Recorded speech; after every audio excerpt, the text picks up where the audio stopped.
That was better. That is better. Yeah, definitely better. Welcome to Pure Nintendo's E3 Koopa Kast Day 2, Part 2. Take 2. And I'm joined by these three fine gentlemen. Hello. Greetings. Gentlemen. Let's start our long day back at the Nintendo Direct this morning at 7. What do you guys think? Besides of not being able to watch it. I think it was good. Donkey Kong looked great from Retro. I'm not sure that's really what everyone expected from Retro because we already had Donkey Kong Country Returns and then the 3D version of that. So I don't think people thought the Wii U version was going to come out. And it looks great, so I'm excited, but I think everybody kind of expected something else from it. I thought they were going to reveal a new form factor of the 3DS or something like that, but that didn't happen. I was thinking that was probably what was going to happen, but the games that they announced look pretty interesting to me. I think that the Mario Kart is going to be a big hit. Yeah, definitely. That looks awesome. Yeah, I think that's going to be a really big hit. And the new Super Mario 3D World looks pretty interesting too. Yeah. Was there anything on that Nintendo Direct that we didn't already know about except for Donkey Kong? It was Donkey Kong. That was the only surprise we all saw. I think that was the biggest thing for me. It's just there wasn't any kind of surprises. We knew Well, what they were going to do. Mega Man and Smash Brothers. Yeah, well, yeah, Mega Man and Smash Brothers. We I knew mean, like, Smash it's- Brothers was coming, but As like in terms of like coming out with future titles, there was nothing like crazy exciting or even like something that we didn't already know about coming out. So I think that's what kind of fell short for me. And now we're back to where we left off Part 1. Thanks for getting us there. Yes. Did Nintendo turn the Wii U around No. over today? I think that they provided games that people will buy. Like, people will go out and buy a new Smash Bros. People will go out and buy a new Mario Kart. Heck, even people might go out and buy the new Donkey Kong because it's a new game than the Donkey Kong Country Returns. It looks a lot better. They are kind of playing with camera angles a little bit. But I think they still need to be going, not necessarily by way of like Bayonetta 2 or something like that, but they need to come out with something like WoW and new. But I think they're getting there. It's just the beginning of the Wii U. I think they're starting to get on a good roll. They just need to keep it going. Yeah, I agree. I think the momentum it was slow to get started. I think this is going to help, but I also think that maybe they're resting on their laurels a little too much with the HD remakes. The Wind Waker looks awesome. I will not discount that for anything, and I think that some of the changes that they're making to it are going to be great. But I would just as much have loved to see a new IP of some sort, or a new Zelda game, or a new Metroid game. Something that's really going to sell. I mean, Mario titles are great, but haven't they already come out with 2 or 3 different Mario titles since the launch of the Wii U? But here's my thing about the Mario title. It's nice and it's fun, but it's not what I wanted Right. in the Mario game. Mm-hmm. I wanted not necessarily a Galaxy, but more of an adventure Mario, like 64, like Galaxy, that would push the Wii U a little more and be an actual adventure game instead of kind of, it's not a side scroll, but more, typical Mario style that they've done already 6 times last year. Mm-hmm. So that's what I was a little disappointed about. That's what I was expecting when they said it was going to be a Mario game. That's kind of what I was expecting. So it was kind of this amazing looking game. It'd be like, here it is. But no, they kind of just rest back on the moral what they've been doing, what's worked so far. Right. And they're kind of just telling, hey, we don't have to do anything impressive. But I don't know if you guys just saw this. I just posted this 10 minutes ago. That Game Informer had an interview with Miyamoto, and they said Zelda Wii U is coming along, and they thought about showing it. and they decided not to. Really? I can see that. They were really cautious about showing very early gameplay. Yeah. Even in the Smash Brothers, how far along that is, they still warned us that they're in how early they are in development. But that would have been the one game that would have just took them all the top. For me, that it was missing that one game. Like Mario was nice. I love Mario Kart. It was one of the top selling Wii games at 10+ million. But it was just missing that one game to get super, super excited about. Right. Brawl is always going to be Smash Brothers. It's exciting to see Mega Man in there. It's always going to be a Mario Kart. It's always going to be that style of Mario I want to see.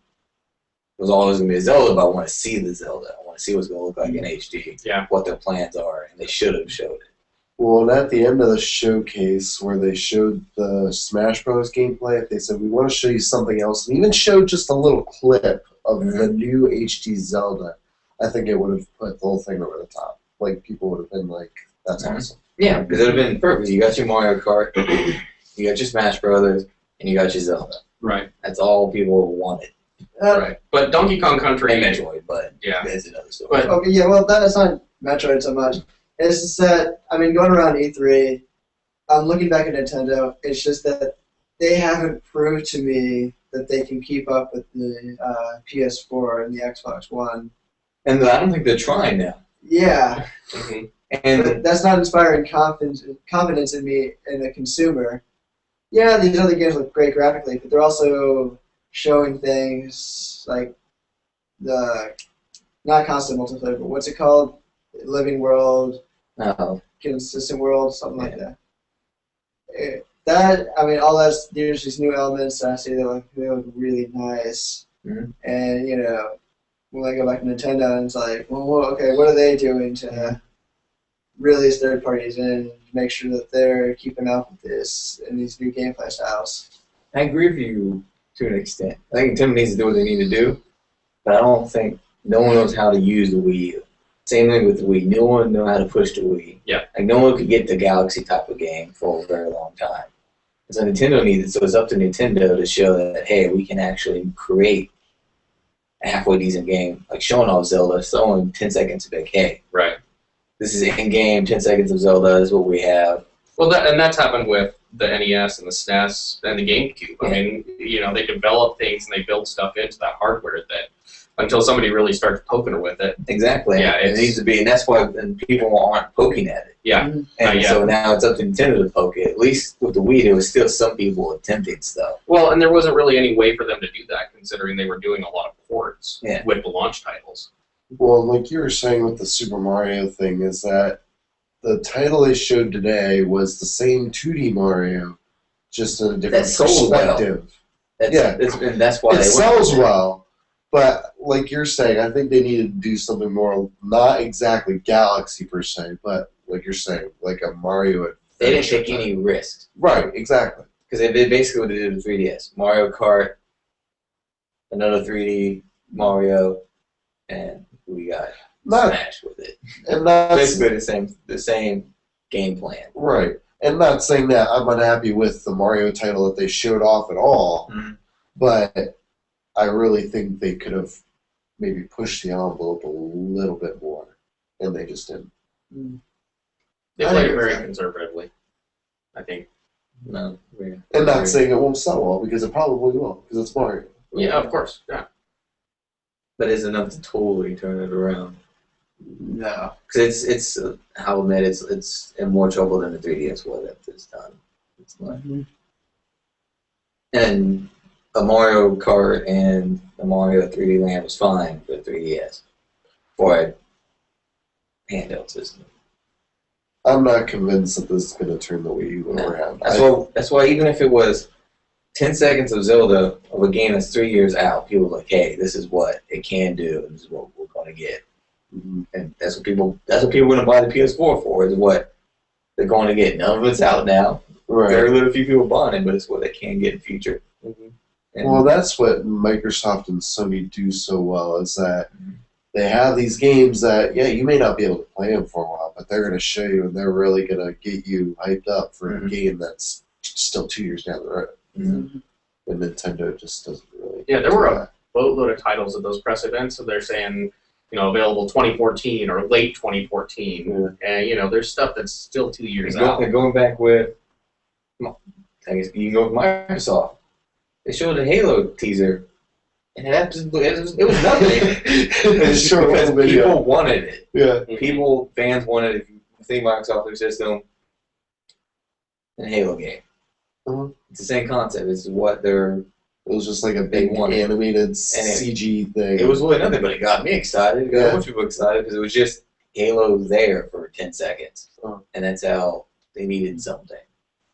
And Sony had the same thing with Kingdom Hearts and Final Fantasy Versus 13. Exactly. I know a lot of people got pretty excited about that. Mm-hmm. Yeah. I don't know who I was talking to today.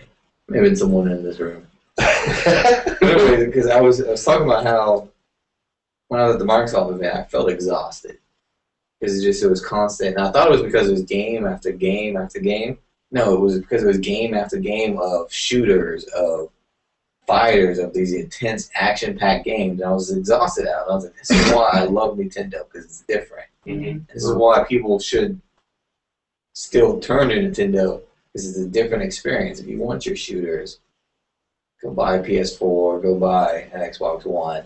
But then come to Nintendo for Mario Kart, for Brawl, for Mario, because that's why I've always loved Nintendo, because they're different.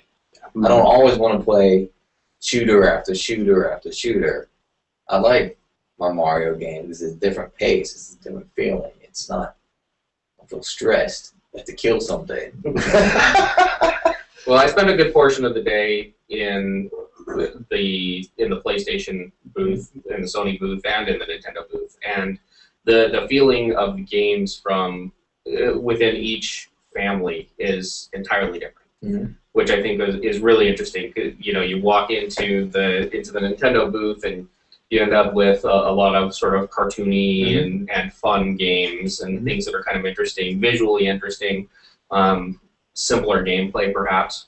And then you walk into the PlayStation booth and there's all kinds of just hardcore FPS shooters and all kinds of other things that are also visually stunning, but in an entirely different way. Yeah. Exactly. That's why there's also a debate if Nintendo can last. I think Nintendo can outlast all of them. I think it's Sony and Microsoft that are really battling because they're the same thing. Yeah. And I think Nintendo people are always going to have that attach rate from having either one of the other two and the Nintendo system. Mm-hmm. Because it's different. Right. People, there's very few people who own both the PlayStation 4 or the PlayStation 3 and an Xbox 360. Because what's the point? Unless you really want to spend a bunch of money and play Kingdom Hearts and stuff. Yeah. But if you're just like a normal, I made that decision 5 years ago. Like, okay, I wanted to get one of these systems. I'll play Call of Duty or whatever. But I decided to go with 360 because like Halo. I love Halo. I liked Halo on Xbox. So that's why I went that route. Oh, I had no need to get a PlayStation 4. I heard God of War is good, but I've got Gears on 360. So it's that type of, I have that attach rate with my Wii and my 360. And I don't see why someone wouldn't want to buy another Nintendo like the Wii U if you're a gamer and you like video games. Yeah. It's a different experience of video game. You have your shooters and you have all your action stuff. You still have your shooters on the Wii U, but then you have Mario Kart and Brawl, which everyone loves. If you say you don't, you're a fat liar. Well, and like you said, the Wii U does have some shooters. I know Chris, Matt, and I went to Ubisoft today and we toured their booth and we played, help me out here, Splinter Cell Blacklist, Assassin's Creed 4, and we watched a gameplay demo of Watch Dogs. They didn't have that playable, but those are all going to be some pretty legit games. And Assassin's Creed 4 is going to be So, yeah, it is. So, there are going to be some good, like, hardcore, like, stuff that everybody likes on the Wii U. Splinter Cell Blacklist was legit. We played the multiplayer Spies vs. Mercs, and that was a lot of fun. Convinced me that I'm going to want to buy that game on the Wii U. Assassin's Creed 4, we played the multiplayer. To me, it seemed more just like the typical Assassin's Creed with the pirate theme. So I'm not I'll probably still buy it, but I'm not like real gung-ho about that. And Watch Dogs is going to be incredible, so I'm already planning to pick that up. So yeah, there's going to be some good hardcore experiences there too. Mm-hmm. But I don't think that's what carries Nintendo consoles at all. No, I think what you're going to see is a lot more people having a Wii U and either a PS4 or an Xbox. Yeah. I don't think you're like going to the Wii see 60 last year. Like there's unofficial reports that the Wii 60 attach rate was 40%. Mm-hmm. And so if you carry that out to this generation, of the attach rate between both consoles, so say both of them sell 50 million at 100 million at 40%, that's 40 million just on the attach rate. Mm-hmm. That means the Wii U could sell 60, 70 million. I'm actually talking about an article on Game of Friday about 2 weeks ago. I got lazy. I had all that in there, and I got lazy. Pure Nintendo exclusive, folks. Right. So now I don't have to write it because it's here. Well, you're only going to sell so many consoles based on Just Dance. I mean, Exactly. you know, that's basically what it comes down to. But Well, I played. I got to hands-on with the new Super Mario or Super Luigi, which was really fun. They changed the mechanics a little bit, and it seemed like Toad was jumping like Luigi does, which is kind of interesting. So you know how Mario and Luigi both have the different jump rates. Yeah. So you've got these levels that are built specifically for Luigi, so now all the other characters have to follow that as well, which I thought was kind of an interesting twist on it. And I recognized the levels that they had playable as levels that we've seen in New Super Mario Bros. U, but they've been modified for Luigi the way that the coins, you know, have paths and things like that. So kind of an interesting twist. Here's a question. Did you think that it was different enough to warrant the purchase of new Super Luigi?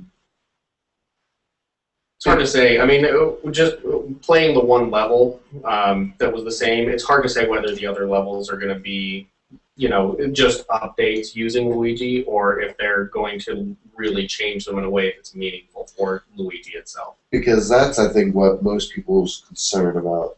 That Yeah, you're buying the same title twice. yeah, it's the same thing. Yeah. Why buy it again? Mm-hmm. This one is supposed to be more challenging, right?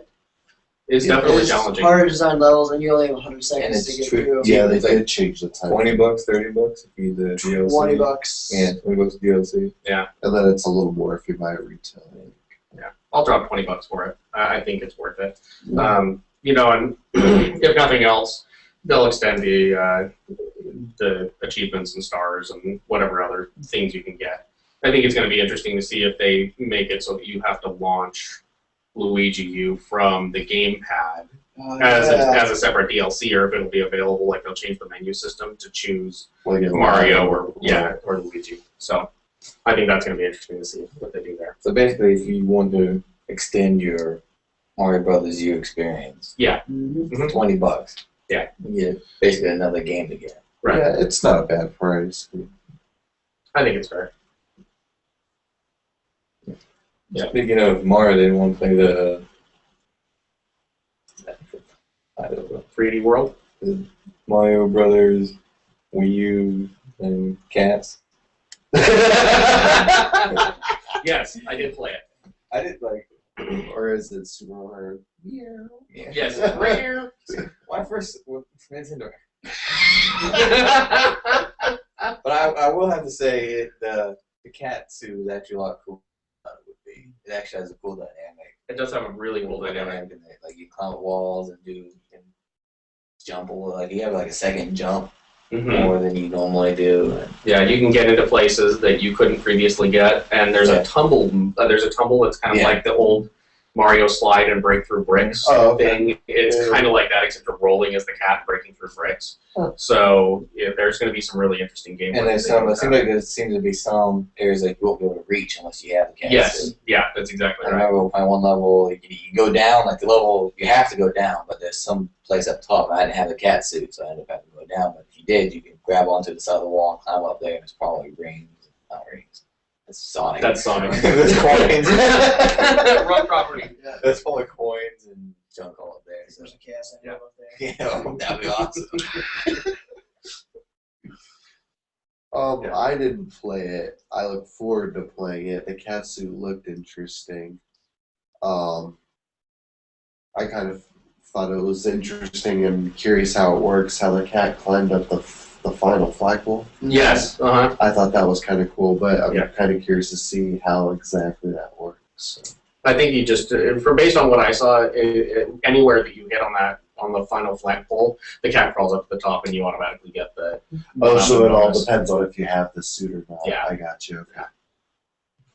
So yeah, that was what it appeared to be to me, at least. I don't think the developers like being in cat suits.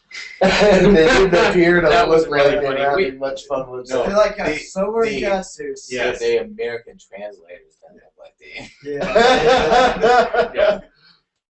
the actual Japanese developers seem to enjoy it a little bit. Yeah, we've got some pictures of that. Hopefully they'll turn out. So we'll get those uploaded the next day or two. I played Pikmin. Pikmin 3. I thought that was a lot of fun. In fact, I think that was the most fun game that they had on the floor. Honestly, I thought the mechanics and the way that they've done it, and that's just coming from somebody. I've never played Pikmin before. I didn't play Pikmin. I didn't play Pikmin 2. But jumping into Pikmin 3 is not terribly difficult. Within a couple of minutes, I had understood what it was to move the Pikmin around and call them to you and go and shoot them at things and let them do their stuff. The challenges are going to be really interesting, and certain Pikmin types can only break down certain formations. So there's crystals, and you have to use the new rock Pikmin in order to break them out. So it's going to be really interesting. They also said there was a new winged Pikmin that's they didn't show within the demo level, but really cool, very fun. So that's one that's definitely on my list to purchase. And don't get me wrong here. The Pikmin game looks really nice. Yeah. But I'm tired of getting the demo or play it for a limited time here or whatever. Just release the game. It's been Yes. delayed, pushed back, Yes, it has. and all this, and it's been how many E3s has it been at? Third. Yeah, just put the game out already. And I know it's coming soon, but I think they said September or August. yeah, it's coming very soon. It's very soon. I'd much rather just play it than be here to play it. Right. Anyways, Well, the question is, if Nintendo didn't feel like it was done properly and they've had to go back and rework bits and pieces, would you rather have played a game that is not up to the standards that you would have liked anyway, or It's more would you like rather, Princess Syndrome. or would you wait for it? it's hard to say. Really, to me, it depends on what they were trying to fix. If that was the scenario, Right. if it really wasn't that big of a deal, it's going to change the whole game, then I think after a certain point you hit what I call the Duke Nukem complex. Just the farther the down cycle is to the game, the less you should probably hope that game's going to be good. Because that means at this point they're just fixing things that probably shouldn't be fixed. And Yeah, there's definitely there's a curve there Yeah. where you have to say, okay, we are done enough. This is time to push it out. Yeah. Because you could sit there and work on a game forever, like they did with Duke Nukem forever, and still not necessarily get it right. Right. So Or you have the Twilight Princess Syndrome where you delay it and delay it and delay it, and it comes out and it's perfect.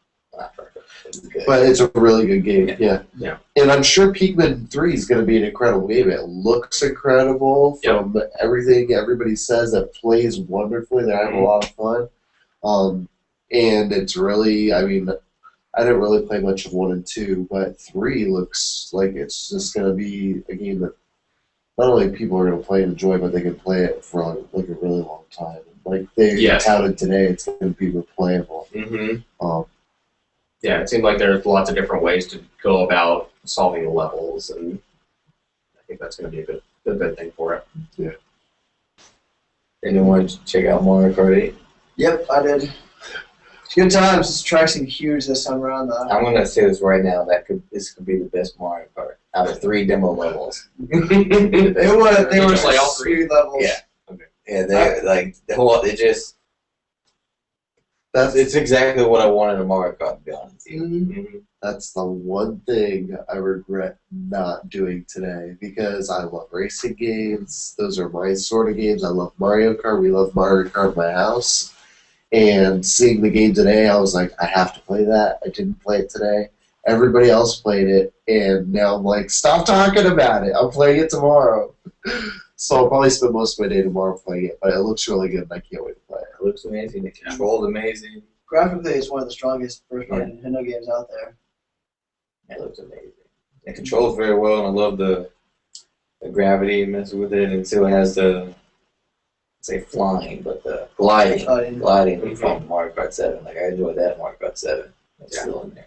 And we got to talk to the devs today, and I did ask them if they're going to put new power-ups in. They said they couldn't talk about it, but they were looking into new power-ups. So I'm really looking forward to seeing what else they're going to do with it, because it could make it. Here's my question I asked Eli. So if you're driving along normal, and you go up to the gravity that sends you over the wall, say if me and you were racing, you go up there and I shoot a green shell, can I shoot it up on the gravity too and follow you? I can see that because the way you go up onto the walls is through like a half pipe. Yeah.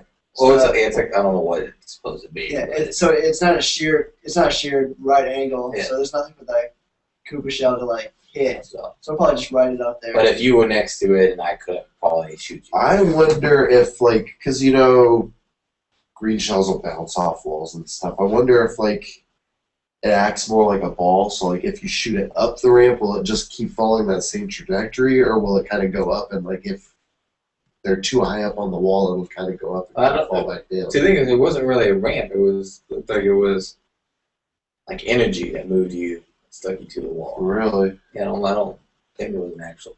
Well, it was just in the shape of a ramp. The shape of a ramp, but it looked like it could have been some type of.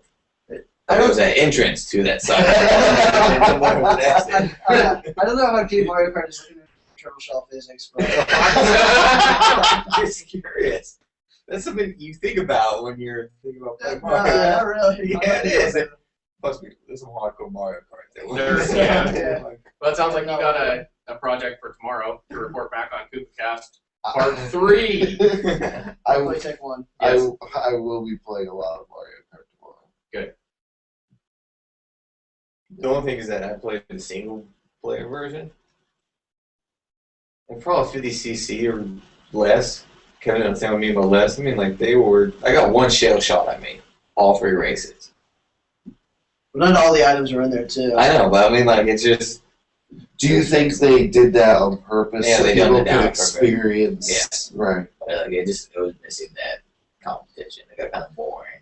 Yeah. If you do the lap once, it's cool, and then you do it again. And we only did 2 laps.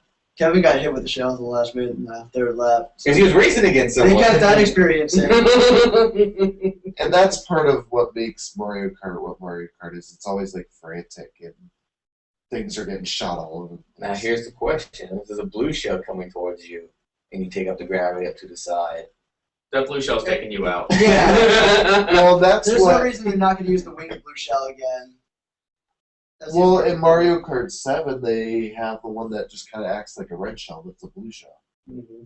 So, will they do the flying thing again? Will they do the thing in Mario Kart 7 where it's just red shell and it's blue shell? Or will the blue shell actually have an anti-gravity pod type thing underneath it? We'll find out. Yeah.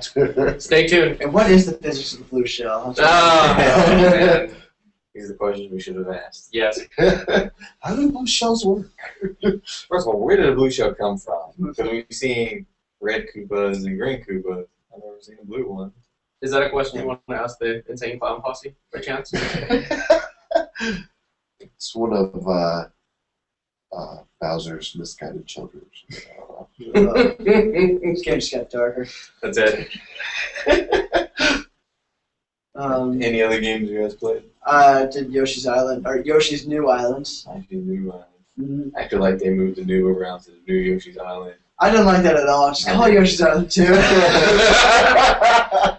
Do you think they should do it? Yoshi's Island 2 would have been fine with me. I mean, they're using the style is not the crayon drawing style that we saw and during the gameplay of the SNES Classic, but it is the 3D rendered style that we saw in the opening cutscenes and the closing cutscenes of Yoshi's Island for the Super Nintendo. So it's all right there. So I would definitely call it Yoshi's Island. As for like anything something like a story, I've got no clue. I've got nothing to go on. You just start the level and go. Mechanically, everything's great though. It feels just like the Super Nintendo Classic. I picked up on it really quickly. Press and hold Y to run. Y to look up enemies. So it's like putting on. How's the phrase go? An old comfortable pair of shoes? Yeah, that's what it is. It There you sounds go. weird. Slipping on an old pair of shoes. Yeah. No, not that. No. You've got new But underwear? I've It's got. not very comfortable. Is this what we should be talking about? Yeah, it's true. You get the breaking underwear. You get the breaking shoes. Well, I broke I don't know what kind of underwear you're wearing. So I broke into Yoshi's New Islands, and mechanically it's great, but I don't know how early this is. How they just put together levels for the specific purpose of this demo, because the levels didn't really seem that creative and flowing like the SNES title, and the music was. It was almost non-existent. It just sounds like some guy whistling in the background the entire time. And there's snapping. So there wasn't really much going on there. There was a cave. There was 2 above ground levels in the cave level. You saw some of the classic enemies there. You saw the Shy Guys. You saw the ghosts. I don't remember what they're called, but the ones that they go left to right really kind of quickly. Let's see, bounce pads are back, question mark clouds are back. They introduced one new mechanic, which was the giant egg, which is like, it's an egg 3 times the size of Yoshi. The first one I picked up, I swallowed a giant Shy Guy for it. And how this works is you throw it, and if you destroy enough like pipes or small walls, you'll get a 1-up from it. Mm-hmm. All the areas I did use to shoot a giant egg, which were about 3 of them, they were all just special side things to collect as many coins and one of the flowers as possible. Which reminds me, that's back too, so anybody who loved doing the 100% completion in Yoshi's Island for Super Nintendo, that's all back. Except now there's 20 flowers, that's what I saw, there's 20 flowers. No, sorry, 8 flowers. 8 flowers, 20 coins, and that 30-star count is back as well. So everyone can look forward to that. Hopefully we'll see some secret levels like we did in Super Nintendo Classic. And I think that's it. It wasn't as colorful as the 3D or the Super Nintendo one, which I was kind of disappointed with. Do you think that was just because of the showroom floor and the lighting? No, I think that was because of the art style. It was worth asking. Well, I heard that lines for the 3DS were ridiculous. Oh, it was insane. There's no way I was going to wait in there. It must have been an hour or more. They've got this sort of central round pod in the middle. For any of you who haven't seen this yet, it's right smack in the center of the booth, and there was a line that went all the way around, and then out the hall and down the hall outside the Nintendo booth, and people were just waiting. I mean, it was insane. What were they in line for? They're giving out prizes. Yeah, so they were giving out prizes. They had like 8 stations around there where you sat there and you played the game for however long, and the person in the center kept spinning around this sort of wheel of fortune that had things like stuffed bob-ombs and Nintendo swag and Luigi hats and things like that. So, do you think that's what drove the traffic to the? Swag always. I didn't go back there because there was nothing there for us journalists. No, when we were there this morning, there was nothing there. Everyone got cool stuff, plushies. What do we get? Yeah. A Wii Fit girl. And there's nothing wrong with that character being in Smash Brothers, but to hold everybody there, like we've got this big surprise, and everybody was just kind of like, Oh, really? There was a visible groan. There was. I caught it on visible video. drone. It was. I Explain a saw visible drone. It was disappointment such that to a degree I've never seen. I did catch the grown up video. My eyes vibrated from the sound I saw. Anyways. Oh man! Did anybody play Bayonetta? No, I never got around to That that. was actually seemed to be one of the longest Wii U lines. I watched a little bit of the gameplay. It looked fairly confusing. That's about right. Almost as confusing as Wonderful 101. I was watching somebody struggle to figure out how do I do these things with the Wonderful 101. I was really excited to see it, but once I did, I was kind of like, I'm not sure I'm going to like playing this game. That's one that I'm going to have to download a demo and decide whether or not that's going to be something that's interesting to me. Well, and I think it's one of those games where, like, if you throw somebody in the middle of the mix, it can maybe be a little difficult to figure out, okay, what exactly am I doing? Yeah. But if you were to start from the beginning and they kind of give you that start tutorial, that you'd probably be better off. Probably. Well, you know, they do have the booth people there who are sort of stepping you through the game as you're playing it. But there's, again, there's only so much that can do for you in that Yeah, those 5-minute time people span. are sometimes more or less useless. I don't want them talking to me. It's like a pride thing. You don't know what you're talking about. Yeah. You know you have to use the hammer, right? Yes, shut up. And to be honest, and this may sound stupid, but I didn't even know Bayonetta 2 was playable at the booth. Oh yeah. So I'll have to probably take You'll go spend some time there tomorrow. Yeah. I also played Sonic, which it reminded me a whole lot of Super Mario Galaxy in the mechanic of moving Sonic around on platforms that move and have various obstacles on them, or running through them, bouncing off of worlds and going into spooky physics land. Kind of interesting. It's kind of an interesting dynamic. Now, a lot of people's complaint is that's too reminiscent of Galaxy. I'm fine with it. The Galaxy was great. And Well, I think it's very reminiscent of Galaxy. I think it's harder than Galaxy because of the speed of how fast Sonic is going. It's really easy to Well, miss. and that's another complaint that people have had in recent, I think, is that Sonic isn't fast anymore. This one's fast. So. There's no doubt this one's fast. And there's plenty of things out there to knock all of your rings out of you. So. Because I owned a Genesis back in the day, and I loved playing Sonic, so I'm looking forward to seeing if this kind of brings back some of those feelings from I think that side-scrolling Sonic. No, I think you're going to see something it's kind of like trying to transpose Super Mario 3 into Galaxy. I mean, it's a completely different experience. I'll have to take a look. I'm Yeah. kind of curious. Yeah. But for the most part, you guys enjoyed it, huh? Yeah, I mean, it seemed like it'd be a fun game. I think it's one of those games that you just really have to practice at in order to get it just right. It's going to be one of those hours and probably hours. one of the. Yeah. Let me think about that for a second.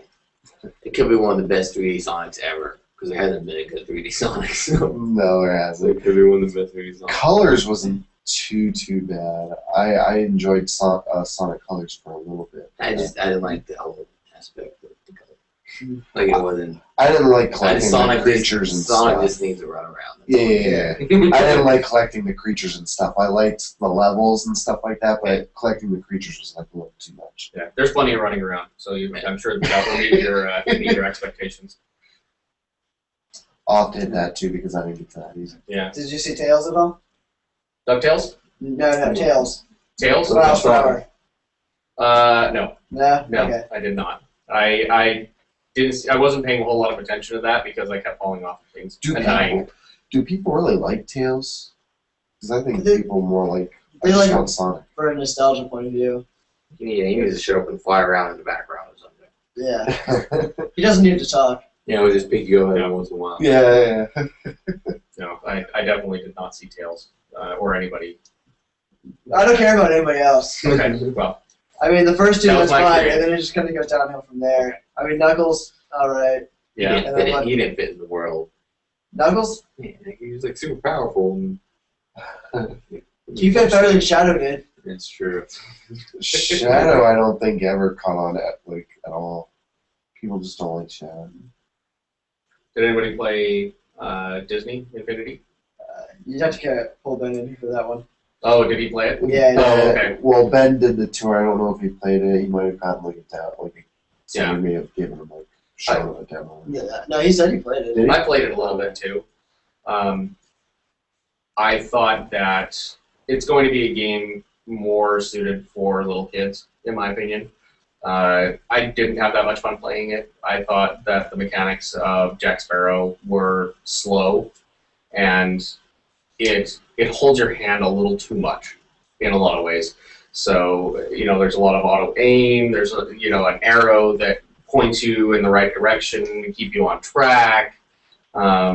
It's very tutorial in that sense. You can turn some of the things off, but one thing that was kind of interesting is they've got that sort of Skylander Giants thing where you can change characters and add power-ups, and they've got this sort of combination pad starter kit thing that you use, and you can do different add-ons to make your characters do different things. I think that part of it is really interesting, but I think that the overall mechanics of the actual play itself were underwhelming to me. And I don't want to put words in Ben's mouth, but talking with Ben, he said that the toy box was kind of interesting.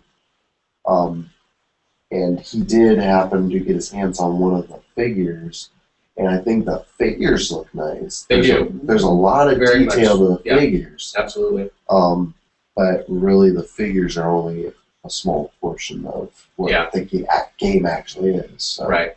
And it was kind of interesting because they have this plexiglass box on these demo stations, and they keep opening it up and taking a dude out and putting the dude down on the pad. And I just think about, nobody's going to have that at home. There's just going to be a giant pile of whatever is in there, and you're going to be digging through and trying to find whatever it is you're looking for. So. Well, I think that's probably one, because Skylanders, to me, I haven't handled very many of them, but they look pretty sturdy. Yeah. And then if you have a big pile of them and you're rooting through them or whatever, nothing's going to happen. Right. But some of these, or at least the one I saw for the Disney Infinity figures, if you had them all in there and you're like wrestling through them, it looks like there could be a risk that like an arm might snap off, or I don't know what they're made out of because I didn't actually feel the product, but some of them look like they could be kind of fragile. They're plastic, but based on what I saw, I don't think that's really much of a concern unless somebody's really doing things. Yeah. Playing with them like they were old G.I. Joes. Well, I mean, but just like because you were saying, it maybe geared more toward kids. Kids don't care. So no, absolutely not. They're gonna be throwing those things all around, and I think that they'll be fine. Honestly. Okay. I think they'll be fine. Anyways, just a thought. Yep. We can end with that.